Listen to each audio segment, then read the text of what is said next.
Leo natamani nizungumze na wale watu ambao mnafanya biashara kimya kimya bila wazazi kujua. Ni hatari sana kwenye maisha yako na ni hatari sana kwenye safari yako ya mafanikio. Baraka za wazazi ni muhimu sana kwenye biashara zako unazozifanya. Mzazi anapokutamkia kwamba mwanangu, tunakuombea kwenye biashara yako ifanikiwe zaidi, hiyo ni baraka kubwa mno. Ni baraka kubwa mno. Kwa hiyo ninakuomba, kama unafanya biashara kimya kimya ukiwaficha wazazi, waambie kuanzia leo. Hakuna mzazi ambaye anatamani mtoto wake asifanikiwe, hayupo hata mmoja.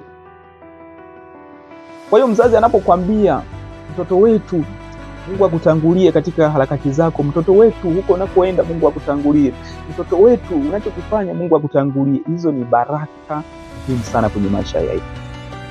Hasa sisi ambao tunapambana, tunatoka tunaenda mikoa ya mbali, waambie ninafanya kazi gani ili wazazi waweze kutoa baraka katika tunachofanya.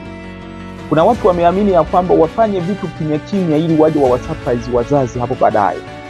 Hicho kitu ni kibaya mno, ni kibaya sana. Mzazi haui surprise. Mzazi huwezi kumsurprise hata siku moja, kwa sababu anajua kila kitu kuhusiana na wewe.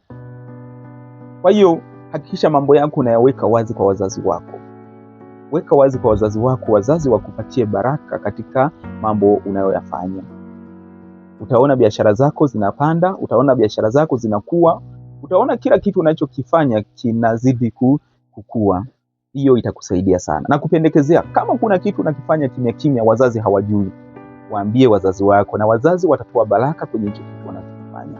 Hiyo ni muhimu sana kwenye maisha yako, kwa sababu sisi watoto tuko connected na wazazi. Yaani damu iliyopo kwa mzazi na damu iliyopo kwako ni kitu kimoja.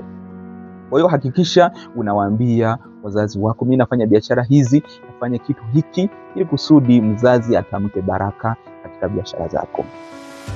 Mimi ni Sadiki Cosmas.